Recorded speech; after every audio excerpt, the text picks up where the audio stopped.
udah banyak kok. Betul. Banyak sekali juga tim-tim yang katanya udah beberapa gol gitu kan, tapi karena under pressure-nya mereka sendiri, tiba mereka kalahkan gitu. Dan apakah kita akan melihat hal tersebut, pressure itu sendiri dari S2G Sports ketika berada di lane down routing phase? S2G melakukan ban terhadap Tuwai dan Alpha, sementara Ivy Flash mereka melakukan ban terhadap Matilda. Pagu akan memunculkan hero baru. Asik, udah gak ada Matilda buat Pagu. Saya membuka data saya dulu. Boleh. Di mana data ini adalah data rahasia yang dimana untuk ngomongin soal Pagu ya. Sebenarnya bukan Pagunya sih, aku tuh sempat menotnya tuh untuk ini loh. Untuk si siapa namanya? Romer. Katsue junglernya. Junglernya ini loh. Kalau awal mau tahu. Boleh. Dia punya Nolan 13 atau 11 kali pick 100. Wow. Baiklah, tapi head to headnya juga sama-sama yang punya power assassin kan? Iya. Kita tahu, kita kenal dulu sebagai Jana Cutie ya. Jana Cutie. Nah, ini juga makanya udah ada Fan yang di ban karena kayaknya ban Fan itu untuk pertemuan tertentu aja. Di match sebelumnya kita nggak ngelihat ada Fan sama sekali juga ya di ban atau di pick. Sehingga kali ini akan ada perluas eksplorasi terhadap pick yang akan dilakukan. Karena sekarang Trio harusnya di ban membuka Cusin. Kayaknya asik ya, Pak. Enggak Bruno.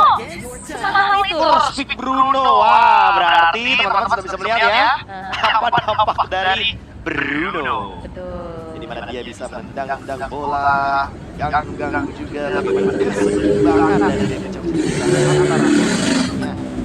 Dan first pick loh, kayak apa itu sebenarnya? Ya. Dampak itu loh dari Bruno. Apalagi besok pon kan. Gak akan ada pertukaran lagi nanti. Itu yang bedaan loh. Kayaknya kalau best of one ya, Bruno first pick ini gak ada masalah. Iya. Tapi kalau best of three kayaknya perlu dipertimbangkan. Ya tadi kan kita nggak ngeliat Bruno di first pick itu ya, Iya, yang di best of three tadi. Dan ya, ini main yang pasti-pasti aja mungkin sekarang. Dan dua yang harus diamankan Cusin bahkan nggak laku nih. Wah. Ini Cusin bisa diambil. Apakah kita akan melihat Zushin yang diambil? Butterfly. Butterfly. Ya. Wah, tapi kalau ngomongin angka sih di sini yang pernah paling menarik dari SG ya, mereka ngebuka Garat ini apakah memang untuk flex nih, pertanyaannya lo? Karena ya dilihat dari pemilihannya memang mereka belum ini loh, mereka belum menunjukkan hero yang memang paling sering mereka bawakan. Ini Butterfly nggak laku nih. Enggak ya? Masih belum kayaknya, masih belum. Oke, belum ya, belum. Lebih tepatnya belum. Walaupun sebenarnya lumayan enak nih, dia punya dash kan, kabur, bisa diangkat. Dan memang tidak akan di Prayo Hayabusa itu dia, di Power of Assassin yang dimunculkan untuk Hajue. Nih, Idit yang sebenarnya belum muncul. Idit ini kebetulan kalau untuk Pagu atau bahkan untuk Lunar, dia suka di flex nih. Ya. Ya kan? Hylos emang dia paling tinggi, bisa dibilang, tapi udah diambil sama yang Flash, bisa dibilang jadi Hayabusanya itu 15 kali pick 73% dia. Oke. Nah, sebetulnya ini dia favoritnya. Kurtizi, mid laner. Dia pernah membawa Martis 4 kali, dan Vayne juga nih, yang menjadi fleksibel. Ini mid lane itu loh ya, agak div. Agak sakit kepala. Ini harus nih. Enggak ya? Ternyata skop dulu. Wow. Karena lawan Assassin sih. Vayne sudah keluar dari pick-pickan ini ya. Pick-pickan Magic di bot lane, mereka udah fokus aja nggak mau main fighter mid kan lagi. Walaupun sebenarnya kayak, ya ini sebenarnya untuk lawan Hayabusa juga ya. Assassin yang di tangguh lagi dengan Moskow. Tapi ini NIP Flash pinter juga nih. Apa Dia tuh? ambil Hylos Chow. S2G itu punya 14 pick Hylos, 13 pick Chow. Jadi jatuhnya dia itu waktu di MTC emang suka banget ngebawa dua hero ini. Nah berarti untuk sekarang kalau emang gatot kacanya jadi Romer, Ya. hero EXP yang masih terbuka untuk mereka adalah yang pertama yang kedua Movius. Tinggal di apa ya? Imajinasikan aja apa yang Oke. dibawakan. Ijin atau Mobius ya. Ya, kalau emang ternyata gatotnya di Romer. Tapi kalau beda lagi ya, kemungkinan besar untuk Pagu akan bermain dengan hero yang berbeda juga. Oke. Kita akan lihat sama-sama. Tapi Cusin yang masuk ke fase band kedua beserta dengan Joy. Sementara dari NIP Flash satu band terakhir lagi mengincar mid lane kah? seperti Faramis yang bisa bikin miscalculate nantinya untuk inisiasi yang bisa dilakukan sama cowok. Aku sih mikirnya kalau udah ada jarak kayak gini antara Aurora sama Vexana sih. Valentina ya. Valentina dulu boleh sih Valentina buat S2-nya karena S2 masih open banyak banget nih. Tapi kalau pun nggak nge-ban Valentina, kayaknya nggak ada harus nge-ban Valentina sih. Ya enak Flash. Kayak beberapa ultimate itu bukan ultimate yang bisa di-compare dengan INU. Atau emang kecuali Flash mau bawain Faramis nih. Ya. Yang obvious banget gitu loh. Ya udah ban aja Valentinanya biar Faramisnya bebas. Atau mau diarahkan biar Ben Faramis. Biar ngebuka satu pin gitu ya. Iya. Di Kofi Lane nge-ban nih ya kan. Overthinking nih. Dia mau Faramis nih kayaknya. Coba bukan main Faramis. Tiba-tiba mainnya Vexana atau Aurora. Bakal main repot sih. Benar. Buang satu pin gitu ya. Oke. Tapi kayaknya apakah akan tergocek? Karena sebenarnya kalau memang concern banget sama jungle-nya itu ini ternyata Ini pertama kali sih loh. If Zushin bisa di kan band ya? bawah ya dia. Bukan di band atas loh. Biasanya band atas. Benar juga. Tapi kalau bicara tentang assassin juga sebenarnya masih banyak ya, kayak ada Nolan, ada Lancelot juga masih. Lancelot ada. Terus juga kalau kita ngomongin Link juga silahkan kalau mau digunakan. Ini yang ini juga masih bisa nih. Dengan Angela masih ada karena di mid laner juga. Cuma ya ini aja sih dia. Damage magic juga ya sebenarnya. Tapi untuk linknya kan udah muncul juga sebenarnya di pagelaran M6 ini. Tapi waktu kemarin digunakan lagi sebelum Masih belum. berjalan dengan sesuai rencana ya. Dan di quote sama salah satu media kata ESL tuh karena nggak ada cowok katanya. Nah, mumpung ada cowoknya nih. Kalau emang mau link Angela boleh banget nih. Ya kan tuh. Link dulu dia aman kan. Tahu ya. Hey di sini pure player assassin di untuk pertimbangan ambil link Angela-nya sama. Dan kalau pun Angela-nya diambil sama S2G, aku tidak merasa ini bakal menjadi pick yang aneh sih kalau bagi mereka karena Bijak yang ya. skill juga ya, bukan yang bijak. Kecuali memang tujuannya adalah mereka ingin memperkeruh suasana atau memenangkan gold lane. Tapi menurutku kalau memang mau menangin gold lane nih, Bul, nanggung gitu loh kalau dibandingkan Angela. Tinggi aja sekalian. Tapi ya sayang sih. Tapi kalau link tanpa Angel, Link tanpa Angela. kalau Kurang scaling kalau ya. Bruno. Terlalu scaling, iya. Masalahnya buat ngelok Bruno-nya kan butuh kayak link yang benar-benar dibantu kan sama shieldnya Angela. Jadi seenggaknya dia nggak benar-benar sendirian gitu kan. Karena kalau link sendirian juga repot banget. Khalid yang bakal dibawakan serta ada satu Pasha ternyata. Wow, ini Sebagai jawaban ya untuk bisa memberikan jarak karena Bruno dan juga Farsha ini kalau berada di dua tempat yang berbeda artinya repot nih mau target kemana. iya benar. Ke belakang ya. Ternyata Khalid yang dibawakan walaupun kalau kita lihat by data Khalidnya cuma 3 kali pick di MTC. Ya, ini masih fleksibel juga sebenarnya ya. Walaupun chance kayaknya kali drop. Khalid Rock. Tapi Angel kah yang akan Kalau diambil? Khalid XP juga masih hilang aja kayaknya. Iya, enak sih sebenarnya kalau Gantotnya di rock buat ketemu sama cowok. Wah, kayak aduh pukul ya. Gila. Dan udah pasti udah tertebak dari awal karena memang link Angela ini benar-benar masih terbuka ya. Ya udah kenapa tidak diamankan saja gitu. Ya, Karena ini akan mempermudah juga bagaimana early tempo yang bisa dibawakan. Stabil juga tentunya dengan adanya power dari heal up-nya Edgar. Hanya saja pertanyaannya di sini. Apakah kondisi akan buru-buru untuk bikin kalah dari Bruno? wah, Karena kalau Bruno-nya tertekan, udah pasti tertekan. Cuma selama ada Klaus, dia punya kayaknya nggak ada masalah. iya. Oke, tapi kita akan melihat seperti apa kiprah dari Angelique yang akan ditujukan juga untuk di Best of One Series di pool 1-1. Menang kalah tidak akan tereliminasi, namun yang akan membedakan adalah siapa yang akan mereka hadapi nantinya. Aduh, siapa yang dihadapi? Apakah S2G atau NIP Flash yang akan lanjut dengan kemenangan 1-0 saja ke podium 2-1? Dekatkan diri mereka ke knockout stage. So get it into the round down. Inilah dia match kedua Best of One Series podium satu sama antara S2G melawan NIP Flash. Let's go! Dan Farjani yang muncul. Walaupun sebenarnya kayak emang Farjani kena buff ya dari segi mid balance juga udah dipercepat. Lebih stabil. Tapi masalahnya nih ketemu sama Hero Asam yang sangat-sangat punya mobility di tata belakang. Nah ini dia permasalahannya, jadi kayak dia tidak boleh benar-benar kelihatan di tengah-tengah tim fight. Dan memang seindah itu loh M6 Iya. dan se-elit itu M6. Karena memang inilah kejuaraan dunia Mobile Legends. Bahkan kalau kita lihat di top lane ya, Iya. ada Piala yang terang. gede bener ya. Tapi untuk sekarang udah mulai terlihat bagaimana permainan Quachedo dan Kazue ternyata masih belum berhasil ya untuk mencuri ke arah Lego Wonder-nya juga. Sementara di bottom lane di Diablo dengan adanya Hylos nih, kita masih belum melihat Cloud, dan buat teman-teman kalian bisa juga ya memiliki M6 Pass untuk quest aktif yang bisa diselesaikan. Sampai level 75 kalian bisa dapetin Skin skin Cloud. Cloud yang raya. Langsung aja teman-teman ya. Buat sekarang kan, apalagi untuk levelnya yang mumpung masih bisa dikejar ya, masih banyak quest aktif juga. Jadi langsung aja kita sekarang juga teman-teman. Alright, tapi ini dia untuk set talent emblemnya terlebih dahulu ada Fatal. Master Assassin dua-duanya. Iya. Phoenix dan juga si Ibum kayaknya mau adu otot nih di area gold lane kayaknya ya.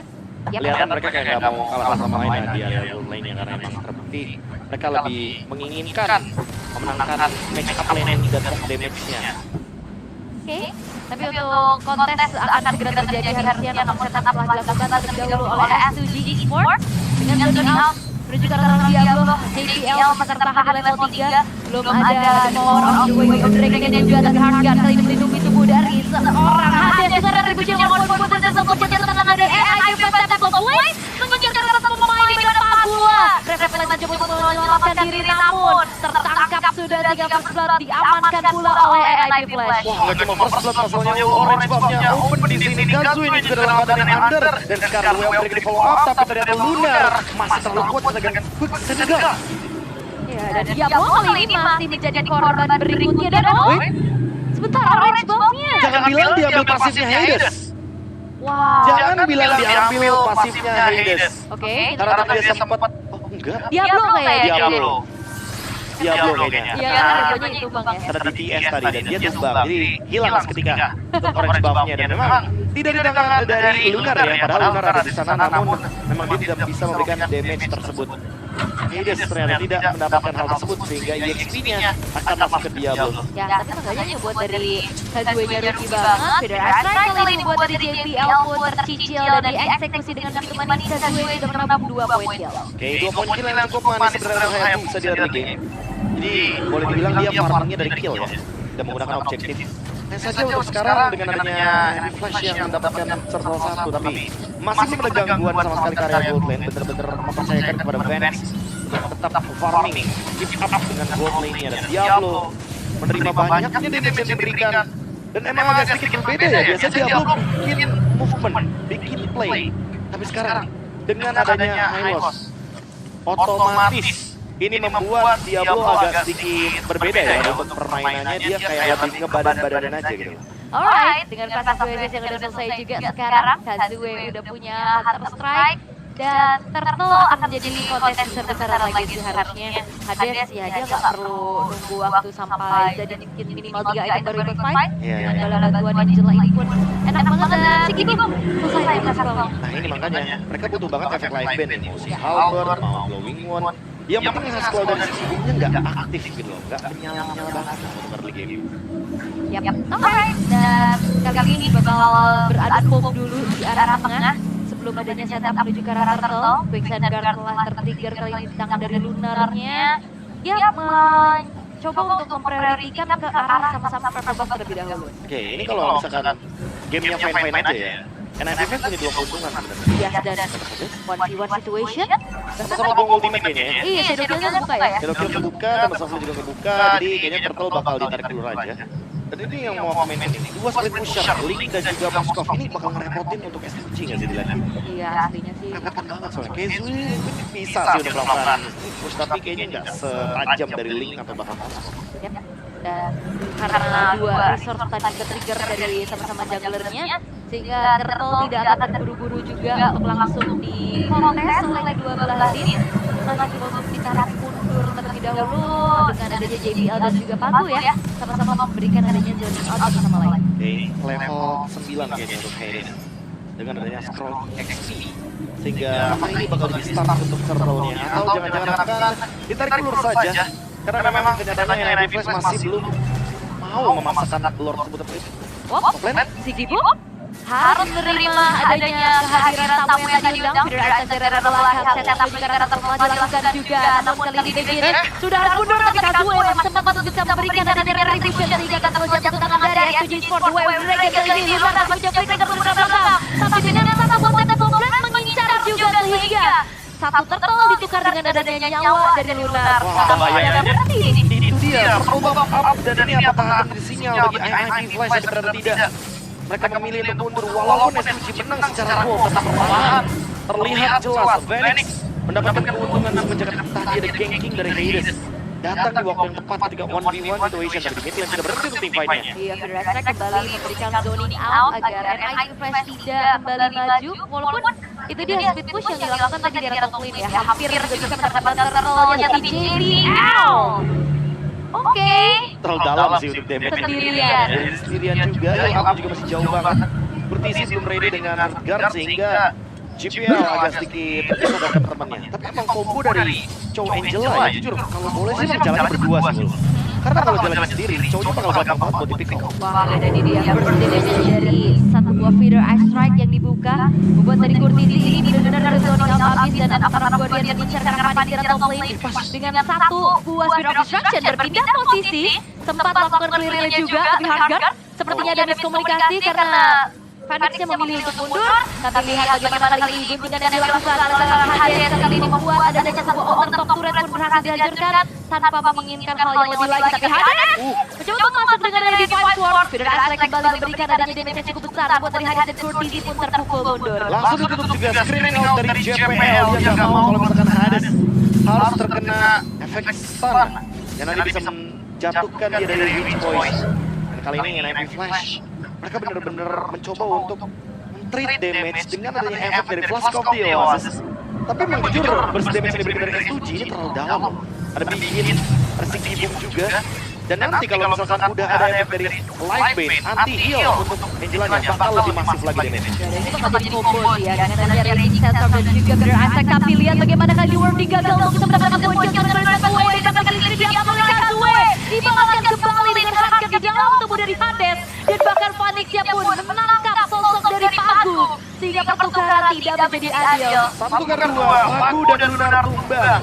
Ketika ada Lord yang muncul, walaupun pertukaran dari trade circle-nya masih satu sama tapi untuk level. Sekarang Kazuo juga mengejar. Dan aku merasa ya, S2G tinggal menjalankan trade aja. Mungkin targetingnya ke arah Angela, atau bahkan targetingnya langsung ke arah Phoenix. Karena dari tadi gak ada yang menyentuh ke arah Moskov-nya sehingga membuat damage yang bisa diberikan dari NIP Flash lebih bebas, lebih fresh juga nih untuk bermain front to back. Apalagi buat sekarang Phoenix harusnya mendekati Trinity dari attack speed-nya. Tinggal menunggu di mid-hunter sword. Dia akan mampu untuk menumbangkan lini depan. Either itu Gatot Kaca atau Pakai Kali. Yap, dan kali ini S2G walaupun emang goalnya tak salib ya, jadi kan mereka tetap unggul, tapi kayak kalah objektif juga karena dari segi turretnya udah mulai dicicil satu persatu. Feeder Ice Strike-nya ke-trigger menjadi informasi berobstruction dan menang kali ini. Dan bahkan membuat dari segi mumpung tidak tertolong dengan Riva di dalam tubuhnya kali ini. Free hit yang dilakukan oleh Panik dicicil dengan berkata kompleks. Agung satu yang terakhir tidak sempat menyelamatkan nyawanya. Shadow Kill tidak menyangkut ke arah siapapun sehingga kali dua pemain dari S2G yang hilang tidak bisa dibayar oleh mereka. Wow, trade yang sangat-sangat manis tanpa adanya satu korban pun dari NIP Flash. Dan kali ini Sticky Boom Pagu yang tumbang membuka opportunity untuk NIP Flash mendapatkan Lord ini secara cuma-cuma. Kazuo sekalipun dia mau masuk, dia akan sangat merugi sekali. Dia akan mengorbankan badannya. Sehingga itu malah menjadi quantity yang lebih dirugikan bagi S2G Sports. Karena Lord akan diamankan dan merging ke area dari S2G. Komplain memang dihancurkan, tapi memang itu yang bisa dilakukan oleh Kazu dengan speed push kecil saja agar nanti dia tetap bisa mendapatkan warning untuk bisa mengejar ketertinggalan level. Bahkan kali ini walaupun levelnya di atas, tapi jujur Kazu masih butuh banget targetingnya ke belakang langsung ke Phoenix. Mumpung belum ada Wind of Nature. Iya, karena ini di menit 10 kurang ya, Trinity Marksman udah jadi. Udah, tapi masih perlu Wind of Nature sebenarnya. Penting ya. Penting banget. Karena sudah bilang sekarang memang lebih cepat kan durasinya. Ya. Tapi damage yang dihasilkan itu lebih burst. Sehingga Wind of Nature itu bakal menutup semua damage dari Shadow Kill. Yap. Atau mungkin ini juga one-on-one sama si Gibimnya ya. Boleh. Boleh. Karena kalau damage kan bakal masuk damage. Jadi kalau misalkan ditahan pakai Wind Chant, itu kayaknya bakal lebih buat Phoenix. Yap. Dan Phoenixnya juga udah punya, ya itu dia modal attack speed yang cepat juga, sehingga turret-turret udah mulai dilumat dengan habisnya. Dan S7 Esports mereka nggak punya jawaban atas dua split push power yang bisa diberikan oleh NIP Flash. Ya ini dia dua pressure juga kan di dua lini yang berbeda. Yang satu bisa datang tiba-tiba dengan pinch points, yang satu bisa dengan spiral destruction Kurtizi. Selesai juga dengan fleeting high. Sehingga kali ini, apakah NIP Flash akan memaksa pick off terlebih dahulu semenjak lordnya tumbang, atau mereka akan melakukan push camp semenjak ada JPL Mayo Dragon nanti? Kayaknya mundur dulu ya, nyari pick off powernya juga, karena udah mulai menghuni area rumputan. Siapapun yang ada di depan kayaknya nggak segan-segan dimakan sih sama Pasti. JPL. Ya kayaknya untuk JBL kayaknya bakal lebih berani kalau misalkan dia bakal ngekikar Pagu ya. Karena di sini Pagunya juga kan Garuda kaca ya mau nggak mau dia harus menggunakan after 2 di belakang. Dan sekalipun mau menumbangkan Lunar, kayaknya mereka nggak bakal ragu sih untuk menumbangkan Lunar. Mereka punya damage-nya, bahkan damage deal-nya walaupun tertinggi dari Bigin. Tapi jujur di sini Bigin masih belum bisa untuk menumbangkan di depannya. Even JPL berat banget untuk bisa menangkap sosok dari Chow-nya.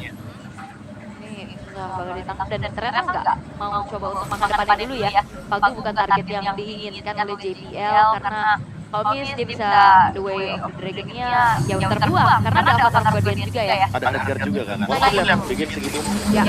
Dan jujur ternyata JBL yang dimakan. Oh ini komit. Oke. Dan menurutku itu yang harus dilakukan juga sih sama S2G. Karena dalam pada kondisi kayak gini, satu-satunya winning condition mereka adalah mencoba untuk makan siapapun yang ada ketika Kurtizinya show di bawah. Nah ini masalahnya Kurtizi juga bisa jadi split pusher ya. Iya bisa banget, tapi bakal dikejar sama Lunar, bakal keburu dipok terlebih dahulu. Pelan-pelan saja tapi memang masih terlalu jauh juga. Dan attack defense-nya memang tidak dijalankan tadi sama NIP Flash sehingga membuat ketika Angelanya show di bawah, dia udah pasti kan Chow-nya sendirian di top lane. Jadi Chow-nya langsung di all-in. Alright. Dengan Tatar Maker juga ya yang tertrigger kali ini dari Kurtizi masih aman. Invade karena Murderbox juga masih bisa dilakukan oleh teman-teman NIP Flash dan bahkan ini Lord udah muncul. Harusnya bakal ada pada besar off yang ternyata dilakukan terlebih dahulu di mana Gimu yang hasilnya menjadi satu titik lemah juga untuk S2G Esports karena mereka nggak punya damage dari satu department sehingga kali ini hanya nyisakan 3 pemain saja yang akhirnya dari S2G Esports pun tidak bisa melakukan kontak terhadap Lord yang langsung dieksekusi oleh NIP Flash. Lagi-lagi tumbang ketika Lord muncul di lane down. S2G Esports mendapatkan kerugian yang berlipat ganda. 6.000 gold lead langsung dipimpin oleh NIP Flash. Dan kali ini Lordnya akan marching langsung ke area dari base to red. Karena ini adalah Lord and Hage. Ini akan langsung mendapatkan dorongan, dobrakan kepada base to rednya. Lord akan marching ke area mid lane. Jadi terkerau dengan rekrutisi 206 ini merupakan KA yang manis banget bagi Angela mid lane. Dan sekarang cara seperti apa yang akan ditunjukkan oleh NIP Flash karena Diablo sudah memiliki Black Armor, dia bisa langsung zoning ke arah dari si Gimu. Wah, ini bakal bisa langsung tabrak sih. Tinggal menunggu siapa yang akan bisa dieksekusi karena JBL sudah mulai masuk ke area defensif dari S2G dan rakyat terpaksa tercancel karena mundur terlebih dahulu. Brandon Boy telah ditangkap kali ini. Fokus karena semua base sudah dapat lane. Lordnya pun masih berdiri dengan kokoh namun NIP Flash memilih untuk bisa melakukan ada sedikit tarik ulur terlebih dahulu. Tidak mau terlalu overcommit, tidak mau terlalu overextend juga dari NIP Flash. Mereka ingin membuka objektif saja dan bukan kemungkinan kalau split push adalah winning condition mereka. Tapi Diablo terlalu kuat di depan ult. Dia masih ada efek heal juga dari Kurtizi. Lihat sederas itu healnya. Karena Hydra juga kuat tapi yang menjadi target di atas Fox mengincar kali ini melacak di fight for dimainkan namun kali ini damage bisa ditumbangkan karena Fox dari ada jatuh ditabung oleh Kazue namun base-nya kali terbuka